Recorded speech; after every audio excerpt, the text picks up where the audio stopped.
What is good, Raider Nation? It's your boy Raider Alex back with yet another video for you guys. Anybody that's new to the channel, you guys love Raider related content just like this, make sure to like, comment, subscribe to the channel. That being said, let's jump right into the topic of this video. Last night, the Las Vegas Raiders sent shockwaves throughout the NFL, and they really surprised us with their first overall pick. At number 13, they selected tight end Brock Bowers, who is viewed by many as one of the best offensive skill position players of this year's draft. Not gonna lie, I was not expecting it, but today I just wanted to break down everything you need to know about the new tight end of the Las Vegas Raiders. So to start off just with this quick background, Brock Bowers was born December 13th of 2002. He was born in Napa, California. Coming into college, he was a 4-star recruit and was viewed by many as the second highest ranked tight end in his recruiting class. In high school, he played tight end and linebacker, and even the University of Notre Dame recruited him as a linebacker, so that just shows you the guy's a very physical player. And he ultimately ended up committing to the University of Georgia, where he had a fantastic career, which ultimately ended with him being a 2-time national champion. He definitely has that championship pedigree in his college career. He's a back-to-back winner of the prestigious John Mackey Award that is given to the best tight end of the season. He made history in that regard. He also broke single season records for Georgia, as he currently holds the record for a single season receiving touchdowns with 13. He was named a 3-time All-American. And just in general, he's regarded as one of the greatest tight ends, not only in Georgia history, but you can argue in all of college football.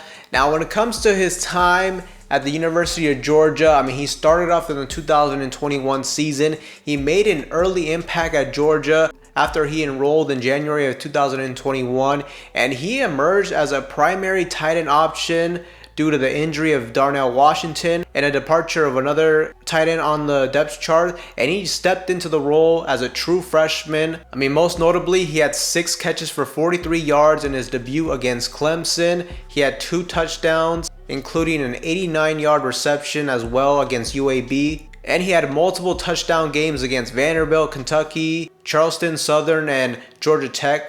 And he had a very impressive showing in the big-time SEC championship game with 10 receptions for 139 yards and a touchdown against the one and only the Alabama Crimson Tide. And this was as a true freshman. And not only that, he contributed to Georgia's victory in the national championship game over Alabama with 4 receptions, one of which included a crucial touchdown.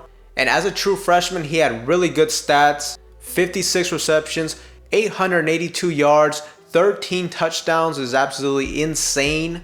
After that, the 2020 season, he entered the season with high expectations, and he performed once again. He had strong performances against Oregon, South Carolina, Kentucky State, Florida, and he even recorded a career high 154 receiving yards against Florida, one of which included a remarkable 73-yard touchdown catch. And to conclude his sophomore season, he had his best season when it comes to receiving yards. Overall, he had 63 receptions, 942 receiving yards, and 7 touchdowns in the air. And he also rushed for 3 touchdowns as well. And lastly, in the 2023 season, despite him missing 3 games due to an ankle injury, he continued to ball out and excel on the field. And to conclude his solid sophomore season, he won the John Mackey Award. Now, jump into the 2023 season. Despite him missing 3 games due to an ankle injury, he continued to excel on the field. He won the John Mackey Award for the consecutive straight year. He led Georgia still in receptions, receiving yards, and touchdowns for his 3rd consecutive season.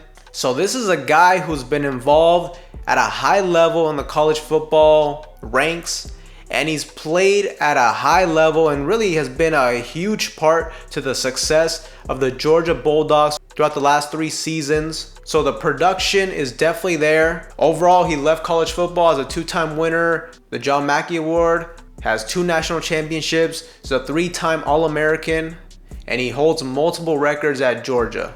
Physically, he's a freak. He's 6'3", 243 pounds. He ran a 4.5 40-yard dash, and he had a 40-inch vertical jump.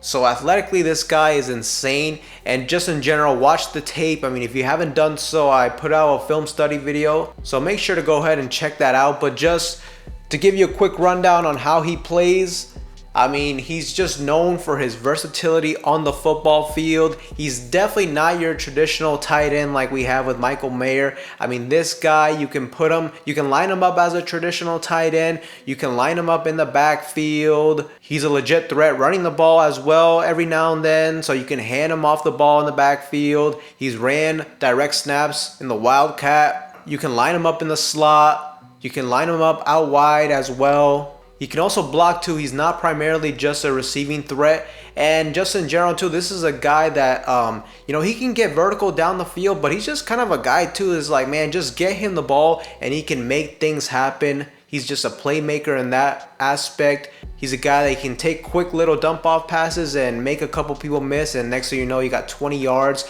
And he's just such a physical player, which is something you love to see at the tight end position. Like I said, he used to play linebacker in high school. So not only is he super physical, he's super athletic as well. He has really good hands too. I mean, there's multiple different times he's making one-handed grabs, which for a tight end is just something you don't see. Really, the best way I describe Brock Bowers is he's not your traditional tight end. And really, the Raiders have a great offensive skill weapon now. Now, it's going to be up to offensive coordinator Luke Getsy to use him appropriately, to take full advantage of his skill set.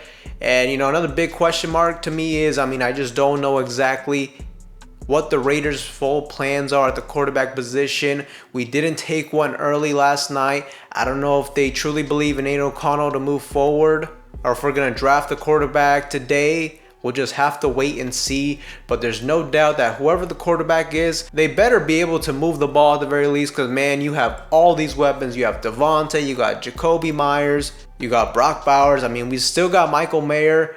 I assume we're just going to be running a lot of dual tight end sets, but you never know, man. Telesco didn't draft him, so maybe, just maybe, they'll look to move on from him. I have no idea. But when it comes to Brock Bowers, he's a very exciting prospect for the Las Vegas Raiders. They essentially took best player available, and there's no doubt he'll bring a lot of valuable assets and traits to this offense.